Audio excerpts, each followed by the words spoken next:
Olá, amigas e amigos, muito boa tarde nesta sexta-feira, 16 de agosto.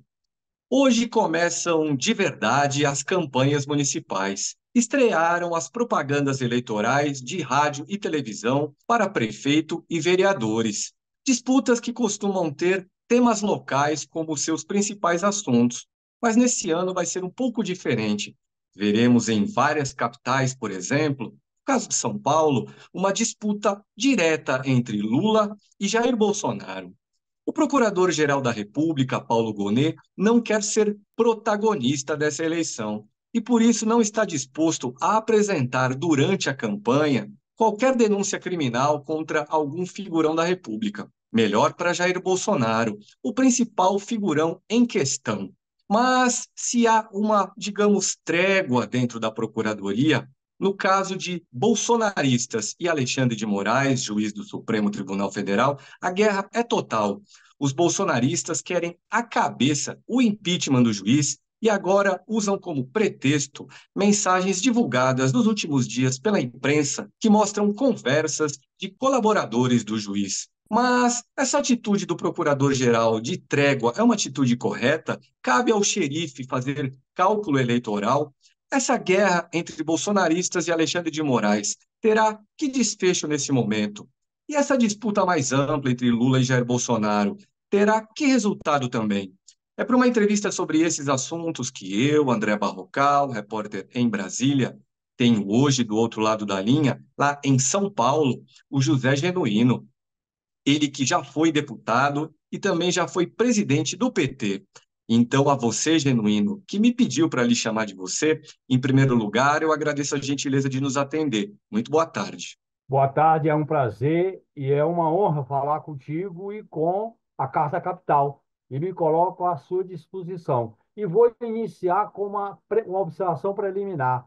Essa cautela da PGR em relação às denúncias criminais não existiu em 2012, quando, em plena campanha eleitoral do Haddad aqui em São Paulo e das capitais, o Supremo Tribunal Federal fez aquele espetáculo do, do início do lawfare, que foi o julgamento do mensalão, e eu fui uma das vítimas daquela, daquela justiça de exceção, em plena campanha eleitoral, na véspera do primeiro turno, na véspera do segundo turno, em relação ao PT, não houve essa cautela.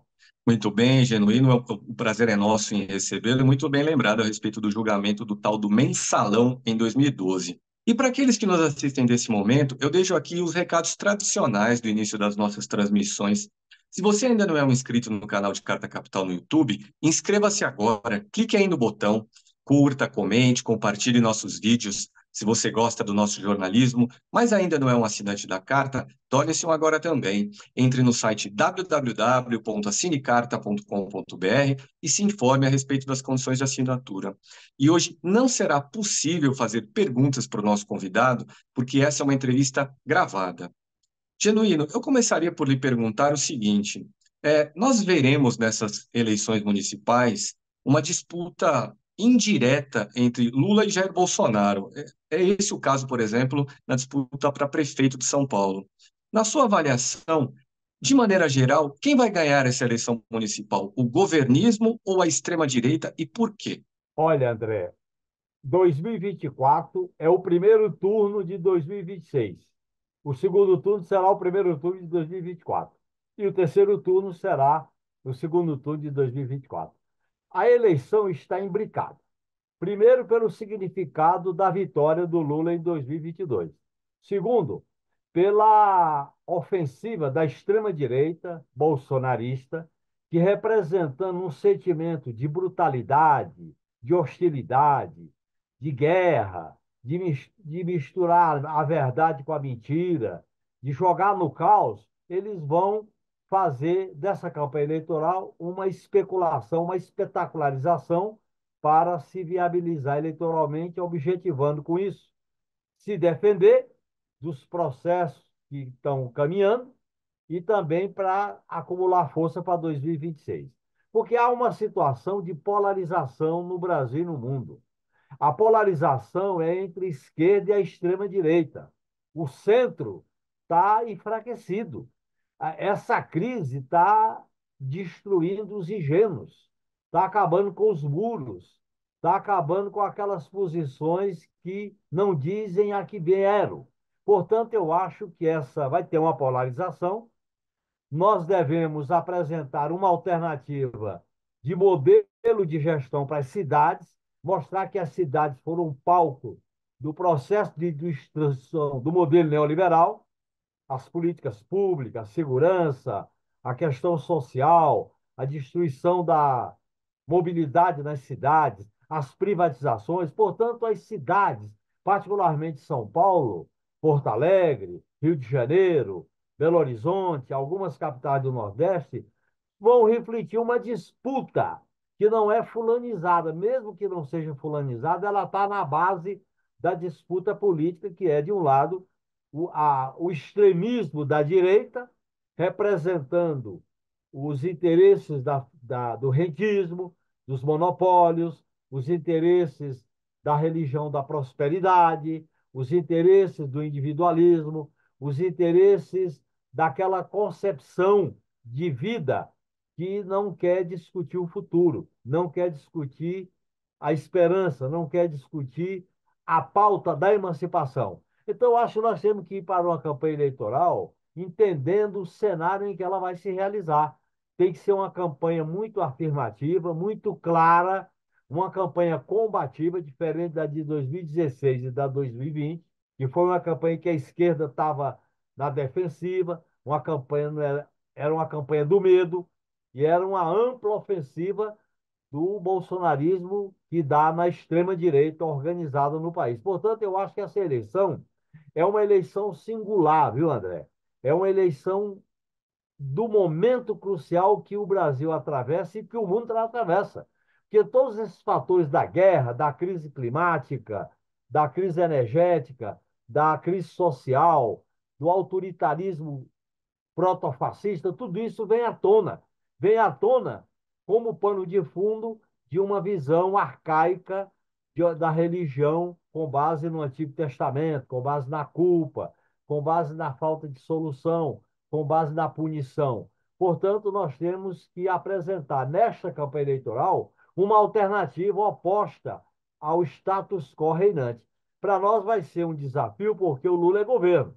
Nós temos que, ao mesmo tempo, ser uma força que vai defender a reconstrução do país e, ao mesmo tempo, vai sugerir mudanças mais profundas a ser conduzida pelo governo Lula. E a proposta do governo Lula, a gente vê nas pesquisas aí algo arredondando e para facilitar a compreensão das pessoas, mais ou menos a seguinte divisão: um terço do país aprova o governo, um terço desaprova e um terço está em cima do muro aí e acha regular. Esse cenário, na sua avaliação, coloca o governo em boas condições para entrar na eleição, ou vai depender muito de qual é a cidade, qual é o estado, se é mais lulista, mais bolsonarista? Eu acho que coloca o governo em boas condições para o pontapé inicial da campanha. Campanha eleitoral tem uma dinâmica própria, cada eleição é uma eleição, não dá para fazer cópia.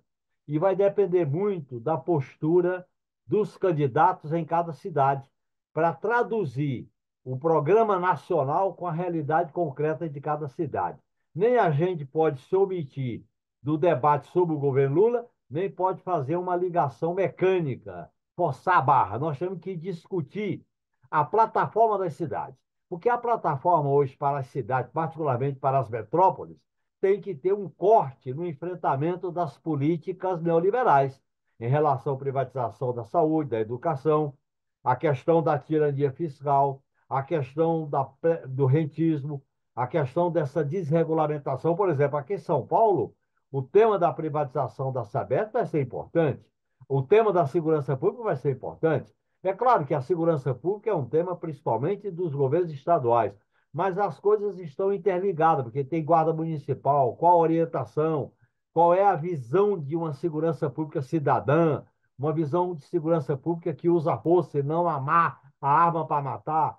A questão, por exemplo, do modelo de privatização, modelo de políticas públicas, a questão da gestão da cidade, a participação popular na feitura do orçamento, na discussão da execução dessas políticas públicas, nós temos que apresentar um caminho alternativo ao que foi a marca das administrações que ganharam a eleição em 2016 e 2020. E o que que o senhor acha dessa avaliação aí que eu sintetizei como um terço, um terço, um terço em relação ao governo Lula? O que explica isso? Primeiro, é a polarização que está caracterizada no país, e nós não podemos desconsiderar esse elemento. O PT tem uma base sólida, essa base sólida, a preferência pelo PT é maior do que a preferência pela extrema-direita lá, Bolsonaro, e nós vamos ter um eleitorado que pode ser disputado, pode ser influenciado.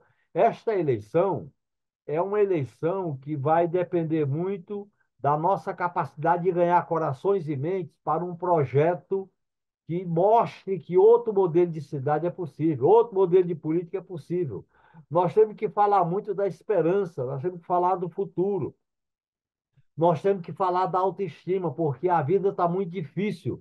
As pessoas estão com medo do medo. As pessoas estão sofrendo, estão oprimidas, estão sufocadas. E nós temos que quebrar essa dominação do status quo pela que via fake news, via propaganda dirigida, via a própria instrumentalização de alguns instrumentos de comunicação de massa. Nós vamos ter que fazer uma campanha que ela também vai tratar o imediato e o futuro. Nós temos que tratar de como viver melhor numa cidade como São Paulo, como Porto Alegre, como Rio de Janeiro, como Belo Horizonte, como Salvador, como Fortaleza, como Belém, como Goiânia, mas também nós vamos ter que mostrar o caminho para ter soluções mais profundas. Não adianta a gente querer só botar esparadrapo e band-aid nas feridas deixadas pelo golpe de 2016, pelo governo Bolsonaro e pelo modelo neoliberal. Nós temos que sinalizar algumas cirurgias, algumas mudanças mais profundas na maneira de construir políticas públicas com base. E eu acho, viu, André, que tem uma grande bandeira que é a plataforma dos direitos.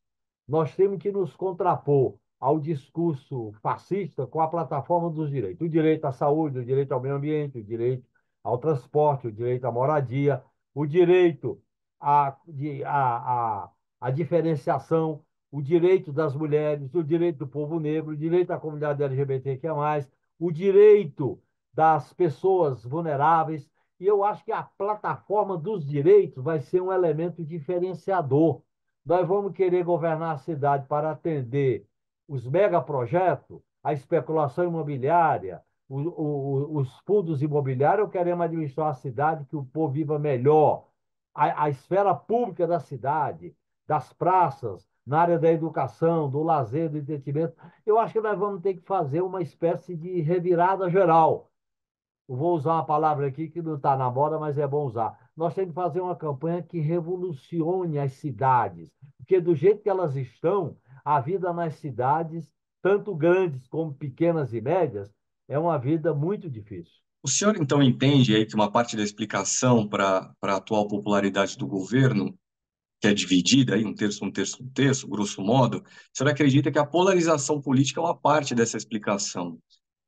Depois de um ano e meio aí, um pouquinho mais de um ano e meio de governo Lula, depois de tudo que já se sabe em relação a Jair Bolsonaro em alguns casos criminais aí, essa polarização não foi quebrada. Como é que quebra ela, o senhor diria? Olha, primeiro que a polarização nós temos que conviver com ela.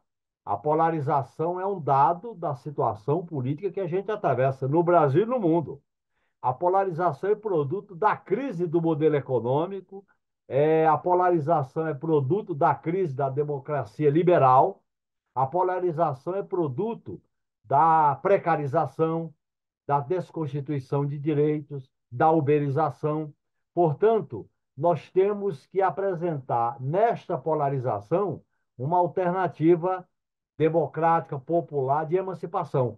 E eu acho que nós temos campo para avançar, porque você tem uma avaliação do governo Lula, quando você soma bom e ótimo com regular, ele atinge a maioria da população. Nós temos que nos concentrar nesse eleitorado que pode ser conquistado para um modelo democrático, humano, um modelo emancipador de administrar a cidade. E eu acho que o PT tem cultura para isso, seja quando administrando São Paulo com a Luiza Erundina, com a Marta Suplicy, com a Haddad, seja como administrando Belo Horizonte, Porto Alegre. Veja a discussão sobre Porto Alegre, o desastre que foi o modelo de gestão após a derrota da experiência petista. Olha o que deu a falta de prevenção, a falta de cuidado, a falta de investimento público, que deu na cidade de Porto Alegre. Então, nós vamos ter que mostrar que esse modelo que predominou no Brasil, principalmente a partir de 2014, 2016, levou à destruição das cidades. E é isso que nós vamos ter que apresentar um outro projeto. Na verdade, André, essa disputa vai ser uma disputa de plataforma e de projetos. E vai ter uma discussão mesmo de valores. Vai ter uma discussão, além das medidas concretas, valores para a gente incorporar a juventude na campanha, para incorporar a população excluída na campanha, para incorporar uma parte da classe média na campanha. Eu acho que a criminalização da política, a Lava Jato, o golpe, o bolsonarismo, degradou a política, degradou a um ponto tal que as pessoas perdem a confiança. Nós temos que buscar a legitimação da política, vinculando com os interesses da sociedade.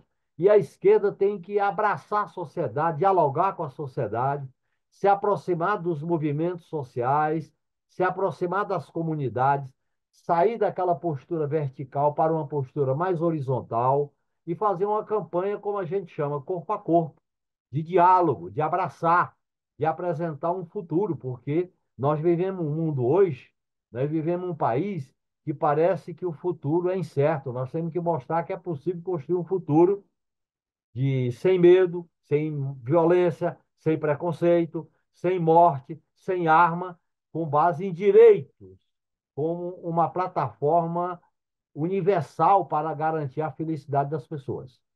Genuíno, eu falei aqui sobre a popularidade que Jair Bolsonaro ainda mantém, apesar de tudo que já se sabe a respeito de algumas situações criminais que o envolvem. O Procurador-Geral da República já sabe, por exemplo, que para a Polícia Federal, Bolsonaro cometeu crime de peculato no caso das joias. Peculato, explicando aqui para quem nos assiste, que é o ato de um agente público se apropriar de um bem ou um valor público do qual ele deveria tomar conta. Só que o Procurador-Geral, e são informações que a gente tem aqui em Brasília, não pretende apresentar denúncias criminais durante a eleição para não ser acusado aí de favorecer um campo ou outro. O que que o senhor acha dessa posição do Procurador-Geral da República, Paulo Gonet? Cabe cálculo eleitoral por parte do PGR? Olha, na hora que a PGR, na hora que o sistema de justiça faz cálculo político, ele deixa de ser um poder contra-majoritário. Ele deixa de ser um poder que se baseia nos fatos, nas provas, na investigação. Este cálculo político, ele é uma escolha equivocada do ponto de vista do papel da PGR. E eu vou repetir. Em 2012, em plena campanha eleitoral para as cidades, o PT teve no foco da criminalização via justiça de exceção no Supremo Tribunal Federal pelos procuradores Antônio Fernando e Roberto Gugel em plena campanha eleitoral. Aliás, entre o primeiro e o segundo turno. Você se lembra que até teve uma crise na relação do Lula num café com o Jobim, porque a imprensa vazou que o Lula tinha ido dialogar sobre a oportunidade ou não de ter o julgamento. E o julgamento se deu. Portanto, eu acho que eu diria para você, quem te viu e quem te vê, PGR, esse cálculo de oportunidade não compete a um poder que é contra-majoritário. O poder majoritário é o poder executivo, é o poder legislativo que vai de acordo com o ambiente, com a maioria, com o sentimento predominante. Essa maneira, tanto para aliviar como para punir, é aquela história, a madeira que bate no Chico, às vezes bate no Francisco, quando as instituições do sistema de justiça fazem cálculos conjunturais para essa ou aquela decisão. E é curioso que haja cálculo político por trás de uma aparente decisão de não vou agir para não ser acusado de prejudicar um lado ou outro, mas não agir é favorecer um dos lados, não? Não agir é uma posição política. Vai favorecer um lado, porque tira do foco, tira a denúncia. Quer dizer, não há. Olha, nós estamos vivendo um momento, André, que essa ideia de neutralidade, isso está acabando. Aliás, eu gosto muito daquela frase que diz que o neoliberalismo está matando os ingênuos e as neutralidades. Não adianta. Terceira via, tô neutro. Não dá, porque a crise existe e as pessoas se posicionem cada um na sua competência, cada um no seu quadrado, cada um na sua função. É disso que se trata, porque essa tendência de passar a mão na cabeça, o pano na cabeça, não condiz com o clima de crise que a gente vive. Nós vivemos uma crise orgânica, sistêmica, crise de valores. E numa crise como essa, para mim, do ponto de vista da esquerda, a esquerda tem que ser muito clara, contundente. A esquerda não pode ficar com moderação. A esquerda não pode ficar pisando em ovos. A esquerda tem que dizer as coisas como elas são. E agora, é claro, a gente tem que fazer isso sem sectarismo, sem chutar o pau da barraca, mas dizer uma campanha verdadeira, sincera, para que a gente possa, inclusive, na relação com a sociedade, resgatar a autoestima. Porque, veja bem, André, eu participei de dezenas de campanhas eleitorais como candidato a deputado e também como candidato a governador em São Paulo. As campanhas eleitorais é um momento especial da democracia, porque é a expressão da soberania popular. As campanhas eleitorais estão muito amarradas, estão muito enquadradas. Veio com a ideia de cidade limpa, depois vieram as proibições, depois veio todo um sistema de criar amarras. E a campanha eleitoral ela vai buscar a expressão da soberania popular para traduzir aquilo que está na nossa Constituição. O poder emana do povo. O poder não emana da toga, da arma, nem do dinheiro, nem dos meios de comunicação. Emana do povo, que vota, que escolhe. E eu acho que nós temos que fazer uma campanha eleitoral é claro que nós vamos ter dificuldades, nós estamos, o sistema eleitoral é uninominal, as pessoas votam muito em pessoas e não no partido. Eu acho que nós vamos ter que fazer uma ligação da campanha majoritária de prefeito com a campanha para vereadores, para não cair nessa tragédia que foi eleger o Lula e ter uma maioria conservadora de direita no Congresso Nacional, que é produto do sistema eleitoral. Então, eu digo para você que o momento atual nos dá a chance de fazer uma campanha alegre, combativa, cidadã, uma campanha que revolucione os corações para um projeto de futuro. Eu acho que, depois de tudo que ocorreu com o país, todos os desastres, todas as destruições, é uma chance que nós temos para fazer uma campanha de sublevação de valores, de ideias, de consciência para construir algo novo nas cidades. Eu estou muito otimista com a campanha do meu candidato aqui em São Paulo. Seu candidato, que é Guilherme Boulos, do PSOL, correto, né? Claro, o PT está apoiando o candidato do PSOL, o entendimento está muito bom, assim como está bom em Porto Alegre, com a Maria do Rosário, assim como está bom é, em Goiânia, assim como está bom em outras capitais. Tem umas outras que eu acho que a gente podia estar melhor. As escolhas de aliança podiam ir mais para a esquerda. Eu defendo que, nesta eleição, André, a gente possa construir uma força à esquerda, um polo à esquerda para disputar dentro desse governo de frente ampla. E no caso, então, específico de São Paulo, que você mencionou, o presidente Lula, na eleição de 2022, ganhou de Jair Bolsonaro na cidade de São Paulo nos dois turnos. Na cidade de São Paulo e na grande São Paulo, viu? Na grande São Paulo também. Correto. No interior de São Paulo, que é o eleitorado mais conservador, aí houve uma virada, Bolsonaro ganhou, e no conjunto do estado de São Paulo, Bolsonaro ganhou também. Mas qual é a sua avaliação aí sobre a eleição para prefeito de São Paulo?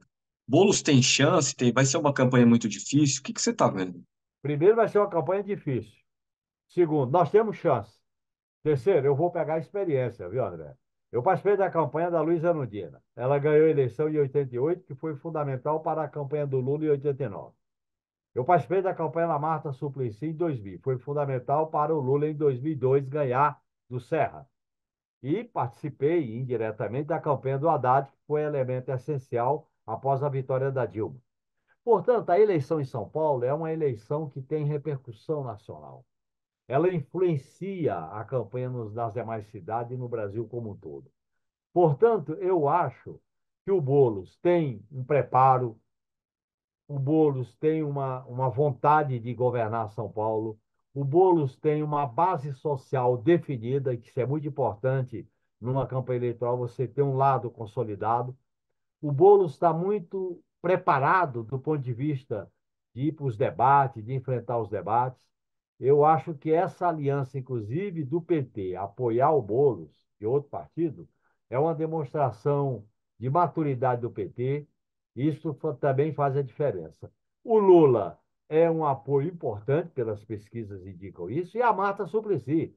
Eu tenho visto cenas na periferia de São Paulo que, quando a Marta chega, as pessoas gritam bilhete único, céu, corredor de ônibus. Quer dizer, há uma memória que se materializa no apoio à Marta como vice-prefeita do Bolo. Portanto, eu acho que a articulação está bem feita e nós temos chance de ganhar. O campo da direita está com fissuras, com divergências, com decisões. É claro que no segundo turno eles se unem. E também a gente não sabe quem desses candidatos do campo da direita e da extrema-direita vai para o segundo turno. Portanto, a eleição em São Paulo está, de certa medida, aberta. O que é mais claro é a base social do Boulos. É o espaço que o Boulos tem e está consolidado, isso não muda, ele tende a aumentar. Porque quando ele é pouco conhecido em regiões da Grande São Paulo, da periferia de São Paulo, quando ele chega, quando bota o apoio do Lula e da Marta, aumenta o apoio a ele. Portanto, eu acho que vai ser uma campanha com uma militância petista, uma militância do PSOL e uma militância do PCdoB, uma militância daqueles que não estão em partido nenhum, que vai mexer. Eu acho que vai fazer a diferença, porque as pessoas estão querendo que essa São Paulo seja a cidade dos mil povos, a cidade da alegria, a cidade que enfrente a tragédia dos moradores de rua, a cidade que não caia nas privatizações do Tarcísio, a cidade que não quer essa segurança pública da morte, da violência, do punitivismo do, do Tarcísio, que é o mentor do Nunes, né? E o mentor dos dois é o bolsonarismo. Agora, o Bolsonaro também tem um outro aí, um assessor dele que é candidato. Então, vamos ver como é que vai se dar isso. Eu estou otimista com a possibilidade de vitória do Boulos. Você falou na resposta anterior que acha importante as campanhas para vereador serem casadas com as campanhas para prefeito, ao menos no caso do PT. Para não acontecer, por exemplo, o que você diz e entende que aconteceu no âmbito nacional. Lula foi eleito, mas o Congresso é de uma maioria conservadora, direitista. Essa maioria, hoje em dia, e já faz alguns anos, ela se multiplica graças a uma coisa chamada emendas parlamentares. E é aí que eu quero chegar. Nos últimos dias, as emendas parlamentares estão na mira de decisões do juiz Flávio Dino, do Supremo Tribunal Federal. Qual você acha que vai ser o resultado dessa? Está se desenhando uma guerra aí entre poderes, e uma guerra que, no final das contas, para o governo Lula, pode ser uma guerra vitoriosa também. Olha, vai ter um tensionamento. E olha bem como o país está retroagindo. Quando eu era deputado federal, eu não fazia emenda no orçamento. A gente discutia qual era a emenda necessária, que a gente discutia emenda de projeto, de programa, emenda para a saúde, emenda para a educação, emenda para programas como HIV, programas da educação de adultos. Portanto, a gente discutia programas e subprogramas, projetos e subprojetos. Agora, se radicalizou o personalismo individualista com emendas individuais, PIX. Segundo, a emenda impositiva. Olha bem, isso é uma deformação do princípio do presidencialismo constitucional. O Poder Executivo é chefe de Estado e chefe de governo. Ele aprova e veta, e o Congresso pode derrubar o veto. E aí sim, derrubando o veto, aquela medida vetada passa a vigorar. Portanto, é competência do Poder Executivo governar e é competência do Parlamento fiscalizar o orçamento, a execução do orçamental. Como é que o Congresso vai avaliar a execução orçamentária se ele é parte da execução orçamentária? Portanto, eu acho que a posição do Flávio Dino está correta. Eu, quando era deputado, não fazia emenda no orçamento. Aí a gente depois evoluiu para emenda de bancada, de partido, que você dá uma visão coletiva às emendas. E você sabe, né, André, até a Constituição de 88 não se podia mexer no orçamento porque era uma impulsão da ditadura militar. Quando a gente foi poder mudar o orçamento, aí surgiu a crise dos anões do orçamento. E tem surgido crises sucessivas. Por quê? Porque o nosso sistema eleitoral é uninominal, é do indivíduo. Esse individualismo para a eleição de deputado é um grande erro e para a eleição de vereador também. Você não vincula a legenda, o programa, o perfil do majoritário com o perfil do proporcional. O PT já fez campanha defendendo uma campanha coletiva, uma campanha de programa, uma campanha de projeto. Eu acho que nós temos que voltar a fazer esse tipo de campanha. E esse tipo de campanha hoje tem uma dimensão nova. Qual a participação das mulheres? Qual a participação do povo negro? Qual a participação dos demais excluídos? Nós temos que discutir essa questão.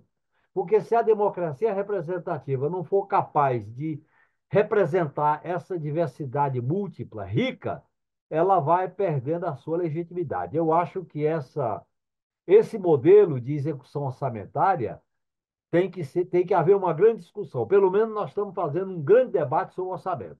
Por exemplo, eu acho que a gente devia aqui nas cidades entrar com a proposta de orçamento participativo. Foi uma marca das administrações do PT no início das primeiras vitórias do PT em cidades e capitais, por exemplo, como aqui em São Paulo, Diadema, Santos, Belo Horizonte, Porto Alegre, etc. As emendas parlamentares aí, eu mencionei hoje, são fonte de poder e de reprodução desse poder por um bloco político na Câmara, no Congresso, que é um bloco mais conservador. Essas emendas hoje alcançam, no orçamento desse ano, 50 bilhões de reais. É como se cada parlamentar pudesse decidir o destino de quase 100 milhões de reais. É muito dinheiro. Eu entendo, já escrevi isso em algumas reportagens, que nós vivemos hoje um parlamentarismo disfarçado, Ou que se sustenta parlamentarismo orçamentário.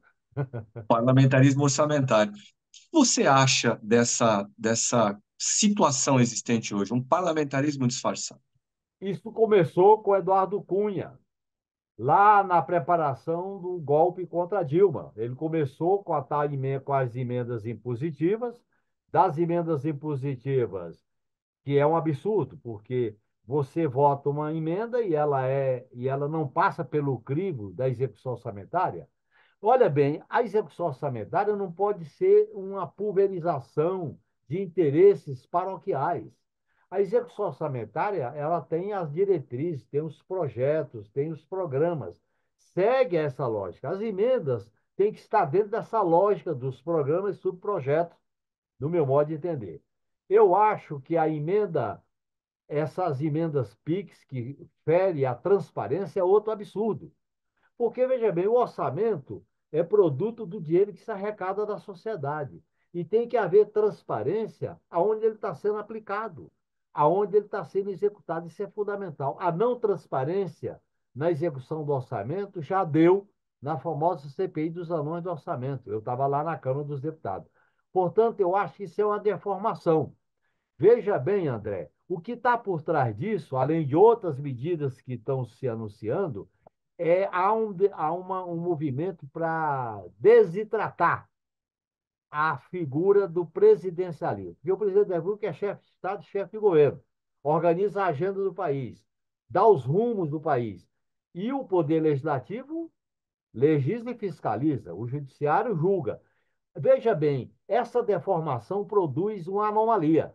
O presidente fica temeroso de passar o impeachment na Câmara, de ser julgado no Senado, de ter uma ação criminal pela PGR e de ser condenado pelo Supremo Tribunal Federal. Isso é uma bagunça institucional. O Brasil atravessa uma anarquia institucional. Eu estou me dedicando a esse assunto, até lancei um livro recentemente nós temos uma crise no centro dos poderes constitucionais. A disfuncionalidade, a oligarquização, a personalização, isso está gerando elementos de crise. Por isso que eu acho que tem que haver uma ampla e profunda reforma na institucionalidade dos poderes, por exemplo. Além disso, papel das Forças Armadas, a questão do papel do Ministério Público, a questão dos critérios para as indicações para o Supremo Tribunal Federal. Essa institucionalidade, ela foi capturada pelo golpe de 2016 e nós temos que rediscuti-la pelo princípio democrático e republicano. E eu acho que essa questão do orçamento é a ponta do iceberg, viu, Odé? Porque o orçamento é a questão central da relação do parlamento com o executivo. Isso vem desde as revoluções francesa, inglesa, americana. Quer dizer, quem é que faz o orçamento? Quem é que aprova? Quem é que executa? É a relação do poder legislativo com o executivo. E essa ideia de retaliar, agora vai retaliar o governo, o executivo, por causa do Dino, que foi indicado pelo presidente Lula. Você não tem parâmetro para a criatividade casuística dessa oligarquização institucional do país. E você mencionou aí que acredita que existe um processo ou uma tentativa de desidratar o presidente da República, e de fato, na Câmara dos Deputados, está na gaveta do presidente da Câmara, Arthur Lira, já faz um tempo, uma proposta de semipresidencialismo, que é parlamentarismo com outro nome, um eufemismo para parlamentarismo. E nós já vimos duas consultas populares na história do Brasil que rejeitaram o parlamentarismo nos anos 1960 e também nos anos 1990. Você acha que hoje o parlamentarismo seria aprovado no Congresso e teria apoio popular ou as urnas de novo o rejeitariam e por quê? Eu acho que o povo rejeitará, porque o modelo político nas Américas, vamos usar essa experiência do processo de colonização, o processo de independência nacional, a formação política na nossa América Latina, América do Sul, é de presidencialismo com poder, com força. E a história da nossa é isso, é Getúlio. A história da Argentina com Perón, vem com o Jango, vem com Lula, vem com Fernando Henrique Cardoso. Então, eu acho que esse modelo parlamentarista não vai pegar. Se fizer isso, é um golpe, porque houve um plebiscito sobre o sistema de governo. Só um outro plebiscito pode voltar a discutir com a população a questão se é parlamentarismo ou presidencialismo. Se vier uma emenda constitucional, nós temos que combatê-la como golpe. E essa tentativa de golpear o presidencialismo, olha bem, o eleitor no Brasil inteiro, quando ele vota para presidente, o eleitor é igual no Brasil inteiro. Mas quando ele vota para deputado, ele não é igual.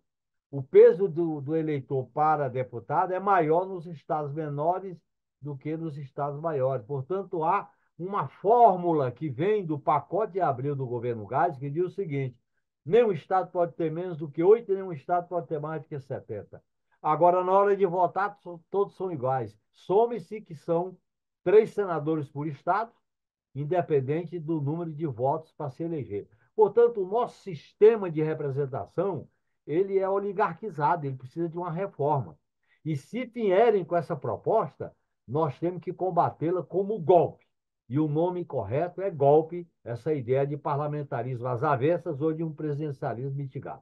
Essas decisões do juiz Flávio Dino sobre o orçamento, sobre emendas parlamentares, podem levar, no limite, a um esvaziamento dos poderes dos atuais comandantes do Congresso Nacional, já que são poderes que sustentam muito em cima de orçamento, de emendas orçamentárias, e quem sabe na eleição para presidente da Câmara e do Senado no ano que vem, sejam vencedores candidatos aí mais amigáveis para o Palácio do Planalto.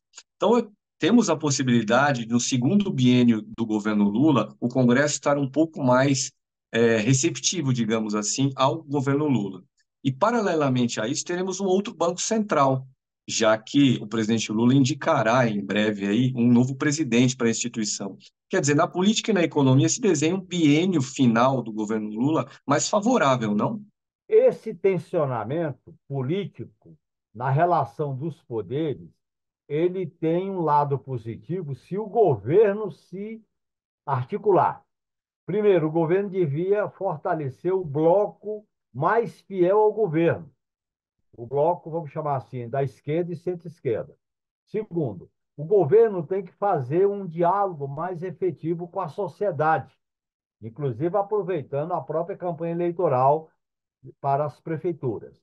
Em terceiro lugar, eu acho que o governo tem que saber sair da armadilha da aliança amplíssima. Porque a aliança amplíssima ela é pontual, mas ela se transformou numa aliança permanente. Eu acho que uma coisa é você fazer uma aliança pontual, momentânea para cada objetivo, outra coisa é você ter uma aliança que é, vamos dizer assim, quase estratégica. Então, eu acho que vai depender de como o governo trabalhará com isso. A avaliação do governo é um outro elemento importante que tende a se tornar mais positiva para fazer esse enfrentamento. Eu acho que o Centrão e a direita vai jogar tudo na véspera da eleição. Inclusive, a gente tem que estar preparado, porque pode haver uma radicalização, um tensionamento maior dessa crise. Então, eu acho que o governo tem que negociar, o governo pode negociar um novo modelo de relação com o Congresso sem dar plenos poderes ao presidente da Câmara nessa nova composição que vai sair com a sucessão do Lira e do Pacheco.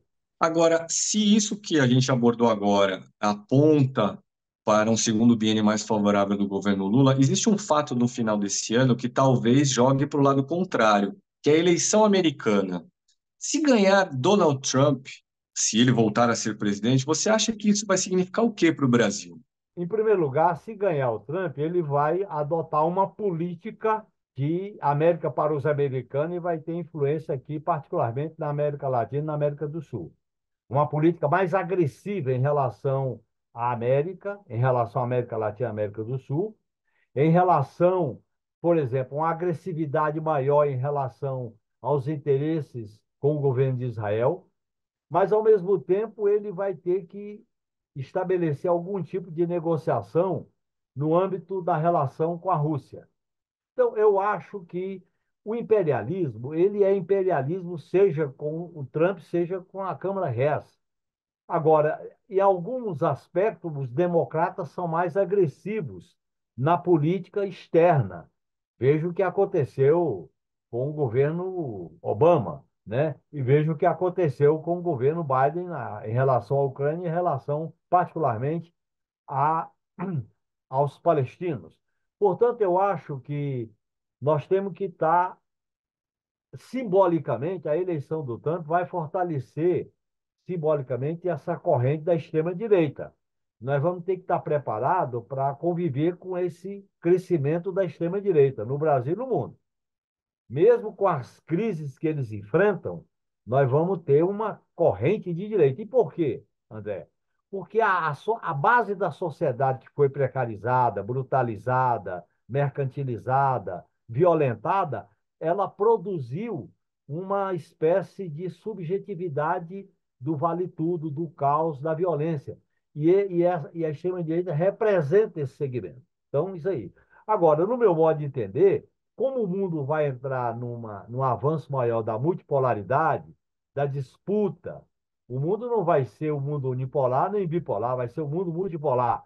Eu acho que as condições para o Brasil tirar proveito da situação internacional para nós aqui, elas existem. Agora, para isso, o governo tem que ser mais ousado, tem que ter definição mais clara, e há um problema não resolvido.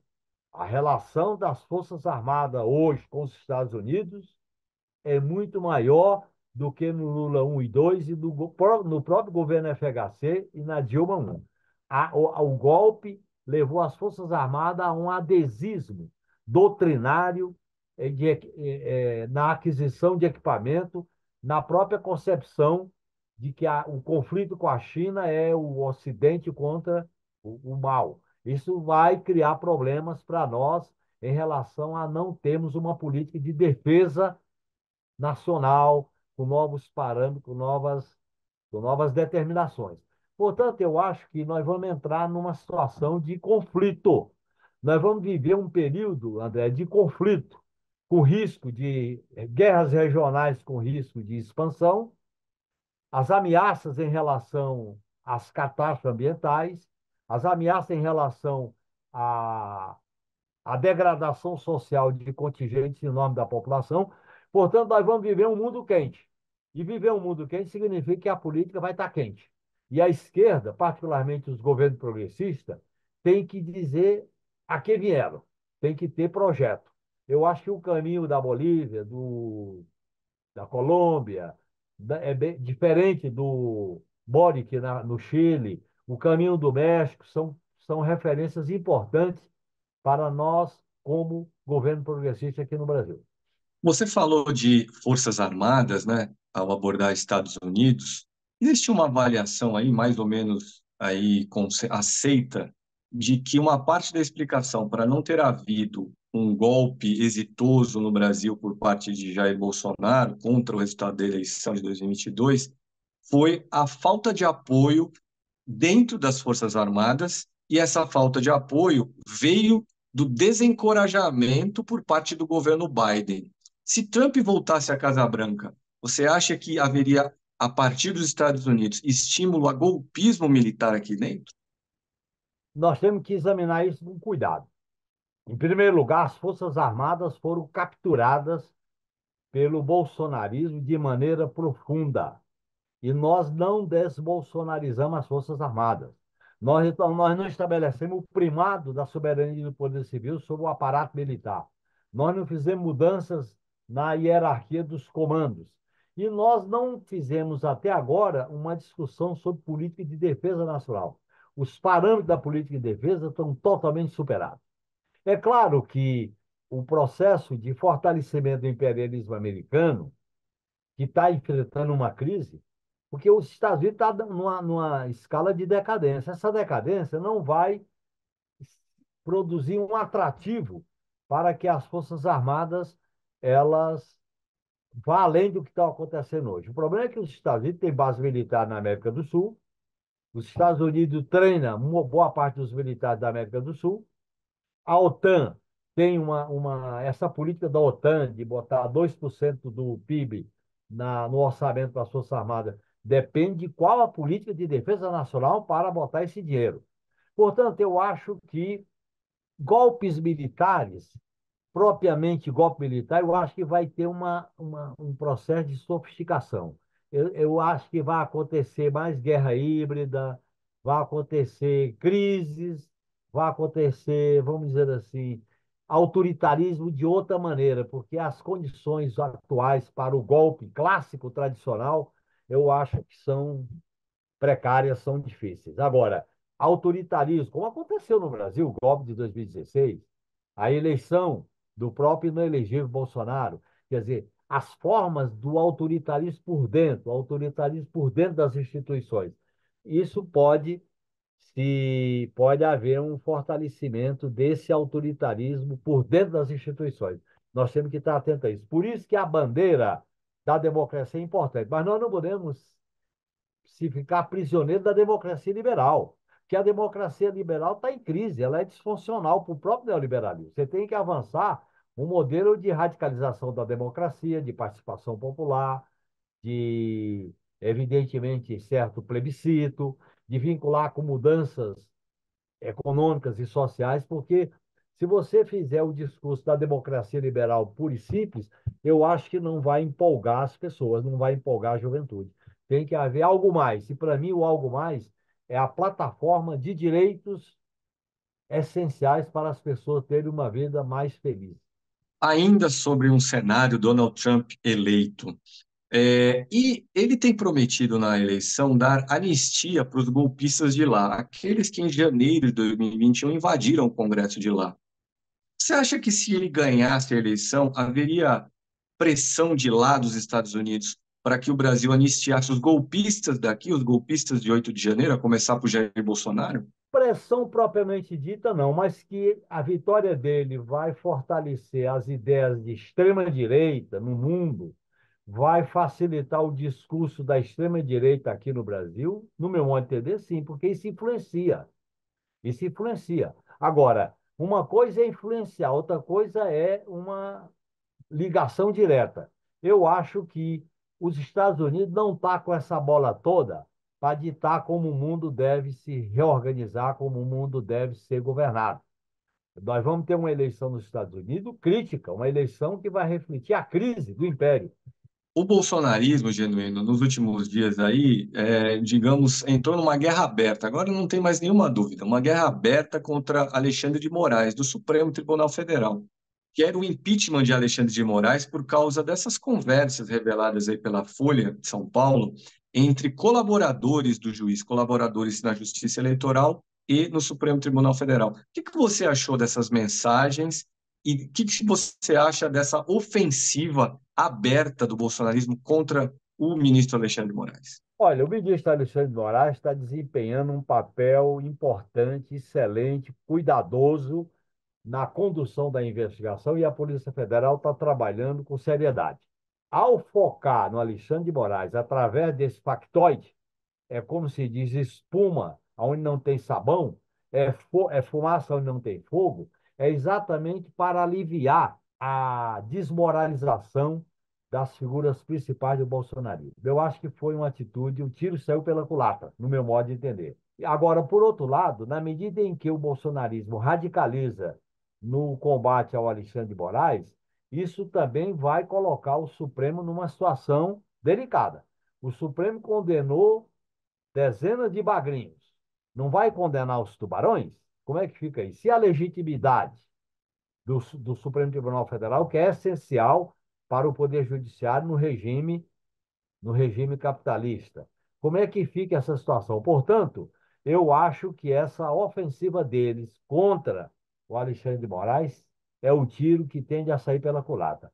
Eu acho que é um certo desespero, é um certo jogar tudo porque eles vão querer marcar posição na campanha eleitoral. Eles são agressivos, eles são ousados, eles vão fazer atos, eles vão fazer mobilização, já estão anunciando em São Paulo e no Rio de Janeiro, para manter viva a ideia de que eles estão disputando a eleição, no caso de municipal e depois de 2026. Isso faz parte da guerra adversa. Isso faz parte da guerra no plano psicológico. Isso é um elemento um dos elementos da famosa guerra híbrida. É um estado de confronto, é um estado de enfrentamento, é um estado de polarização permanente, porque o caos para eles é importante, a bagunça para eles é importante, a anarquia para eles é importante. É nesse sentido que eles faturam com esse sentimento destrutivo em setores da população. Perfeito, Genuíno. Então, com essa sua resposta, eu gostaria de encerrar nossa entrevista e de mais uma vez agradecê-lo pela gentileza de ter atendido aqui ao nosso pedido. Muito obrigado, foi um prazer recebê-lo pela segunda vez nesse programa. Eu agradeço a oportunidade, peço desculpa dos nossos perrengues aí em relação à nossa tecnologia e estou à disposição, viu, André? Falei de maneira livre o que eu penso, o que eu analiso e agradeço muito essa oportunidade. Perrengues que aconteceram, mas eu tenho certeza que no dia que privatizarmos as telecomunicações, esses perrengues nunca mais ocorrerão. E principalmente que o Brasil tiver plataforma e não ficar dependendo das big techs controladas pelo imperialismo americano, que agora estão se associando às operações bélicas do Pentágono e do belicismo na matança, particularmente na experiência de matança dos palestinos na faixa de Gaza e na Cisjordânia. Perfeito, Genuíno. Muito obrigado realmente mais uma vez. E para aqueles que nos acompanharam, eu vou renovar os recados do início da transmissão. Gosta do nosso jornalismo, mas ainda não assina a Carta Capital? Torne-se um assinante agora no site www.assinecarta.com.br. Você tem todas as informações para se tornar um assinante. Gosta aqui do nosso canal no YouTube, mas ainda não é um inscrito nele? Inscreva-se agora. Clique aí no botão, curta, comente, compartilhe nossos vídeos. Compartilhe em particular esse aqui que você acabou de ver. Bom, então é isso. Eu fico por aqui. Um grande abraço a todos e até o próximo Poder em Pauta. Valeu!